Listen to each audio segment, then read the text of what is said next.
BJP ന്യൂനപക്ഷ വിരുദ്ധമാണ്. India മഹാരാജ്യത്ത് ഏറ്റവും കൂടുതൽ ക്രൈസ്തവ MLA-മാരുള്ള രാഷ്ട്രീയ പാർട്ടിയാണ് BJP. ബോധം വേണം.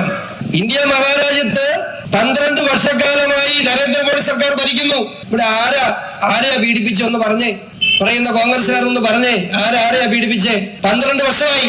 ഇവിടെ പൗരത്വ ഭേദഗതി നിയമം വന്നപ്പോ ഞാൻ ഉൾപ്പെടെ സമരം ചെയ്തിട്ടുണ്ട്. പൗരത്വ ഭേദഗതി നിയമം വന്നപ്പോ ഇവിടെയുള്ള ക്രിസ്ത്യാനിയെയും മുസ്ലിങ്ങളെ മുഴുവൻ രാജ്യത്ത് നിന്ന് ഓടിക്കാൻ വേണ്ടി നരേന്ദ്രമോദി കൊണ്ടുവന്ന നിയമമാണ് എന്നല്ല പ്രചരിപ്പിച്ചത്. എന്നിട്ട് എന്തായി? ഈ കാലഘട്ടത്തിനിടയിൽ ഒരു മുസ്ലിം സഹോദരനെ ആ നിയമത്തിന്റെ പേരിൽ ഈ രാജ്യത്ത് പുറത്താക്കിയതിന് മാത്രമല്ല, ഈ രാജ്യത്ത് ആദ്യമായി ഒരു മുസ്ലിം സഹോദരന് അംഗത്വം കൊടുത്തത്, രാജ്യത്തിന്റെ പൗരത്വം കൊടുത്ത ഒരു മുസ്ലിം സഹോദരനാണ് നരേന്ദ്രമോദി സർക്കാർ. ഇതൊന്നും ചർച്ച ചെയ്യപ്പെടില്ല.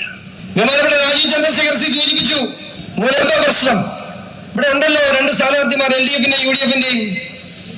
കരുതരുന്ന ക്രിസ്ത്യാനികളല്ലേ? എവിടെയായിരുന്നു ഇവന്മാർ രണ്ടുപേരും? അവിടെ ഷോൺ ജോർജിനോട് പോകാൻ പറഞ്ഞത് BJP-യാണ്. ആ സമരം ഏറ്റെടുക്കാൻ പറഞ്ഞ BJP-യാണ്. ആ സമരം ഏറ്റെടുത്തുകൊണ്ട് വഖഫ് ഭേദഗതി നിയമം കൊണ്ടുവന്ന് ആ ജനത്തെ രക്ഷിച്ചത് BJP-യാണ്. പള്ളുരുത്തി സെന്റ് ജോസഫ് സ്കൂളിലെ ഹിജാബ് പ്രശ്നം നിങ്ങൾ ഓർക്കുന്നുണ്ടാവും. ആ ഹിജാബ് വിഷയത്തിൽ അവിടേക്ക് എന്നെ പറഞ്ഞു വിട്ടത് എന്റെ രാഷ്ട്രീയ പാർട്ടിയെ BJP-യാണ്. ഞാൻ ചെന്ന് ഒരു ദിവസം കൊണ്ട് ആ പ്രശ്നം തീർന്നു. എവിടെയായിരുന്നു ഈ പുങ്കവന്മാർ?